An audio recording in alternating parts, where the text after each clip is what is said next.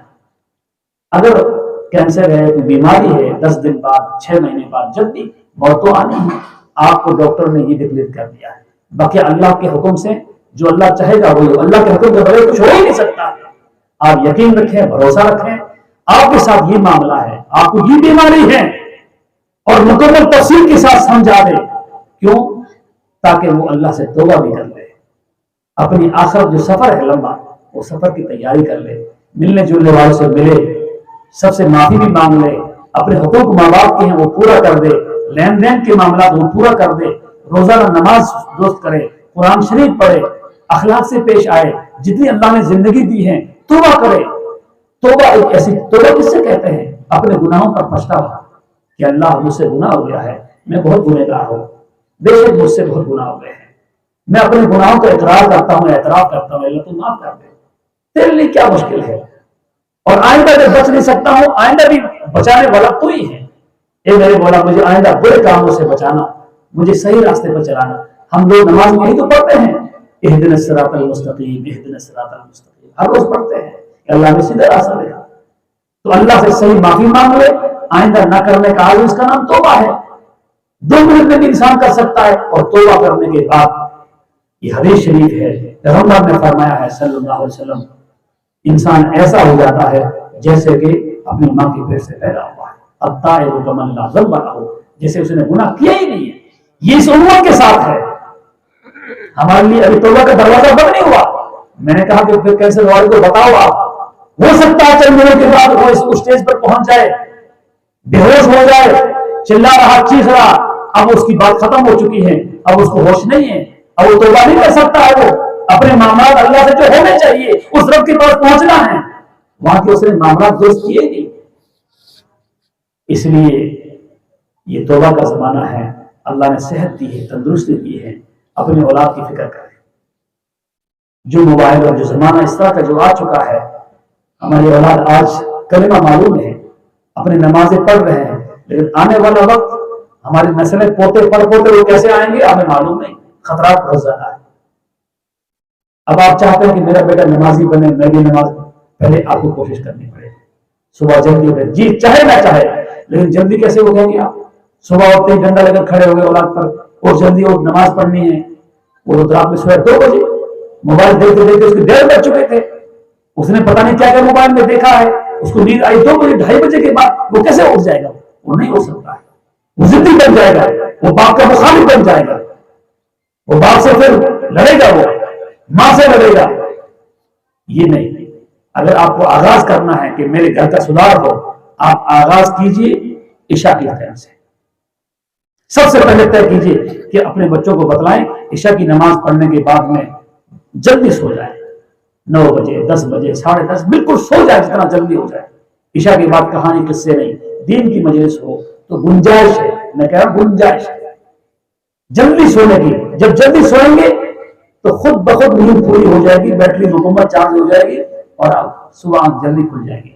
جب صبح آنکھ جلدی کھلے گی، آپ نماز پڑھیں گے، آپ کے بچے بھی اٹھانے سے اٹھ جائیں گے، نیند پوری ہو چکی ہے، آرام سے اٹھے گا، وہ لڑے گا نہیں۔ اور جب بسم اللہ صلی ہوئی، فجر کی نماز پڑھ لی ہے، اب پھر اگلا دن پورا ٹھیک رہے گا۔ آپ چند دن ایسا کر کے دیکھیں کہ آپ خود بھی سوئیں اور رات میں بچوں کو جلدی سلائیں، جلدی سوئیں گے انشاءاللہ صبح جلدی اٹھنے کی ہمت بنے گی۔ میرے جوان جو دوست ہے، ساتھی ہیں، میرے سر چھوٹے ہیں، کریں گے انشاءاللہ، جلدی سوئیں گے، اپنی زندگی کو بدلیں۔ یہ نہیں کہہ رہا ہوں کہ صاحب بالکل ہی آپ سب کچھ چھوڑ دیجئے ماں باپ کو، نہیں، لا رہبانیت فی الاسلام، اسلام میں رہبانیت نہیں ہے کہ تسبیح لے لی ہے، مصلی پر بیٹھ گیا ہے، کھڑا ہی نہیں ہو رہا ہے، یا بالکل جماعت میں چلا گیا ہے کہ چلے پر چلایا، وہ ماں باپ کی بیوی بچوں کی دیکھتا ہی نہیں، نہیں بالکل نہیں۔ نماز بھی پڑھنی ہے، اپنے بچوں کو بھی دیکھنا ہے، اپنے اولاد کو بھی دیکھنا ہے، دنیا میں تعلیم بھی دلانی ہے، اسکول بھی بھیجنا ہے، کاروبار بھی سنبھالنا ہے، حق حلال کی روزی کمانی بھی ہے، بھاگ دوڑ بھی کرنی ہے، یہ سارے کام کرنے ہیں، اور اس کے ساتھ ساتھ میں نماز وغیرہ سب کرنا ہے، انشاءاللہ کریں گے۔ اللہ تعالیٰ ہم سب کو عمل کرنا، ہم سب کے لیے عمل کرنا آسان فرمائے اور توفیق عطا فرمائے۔ اسی پر میں اپنی بات ختم کرتا ہوں۔ وآخر دعوانا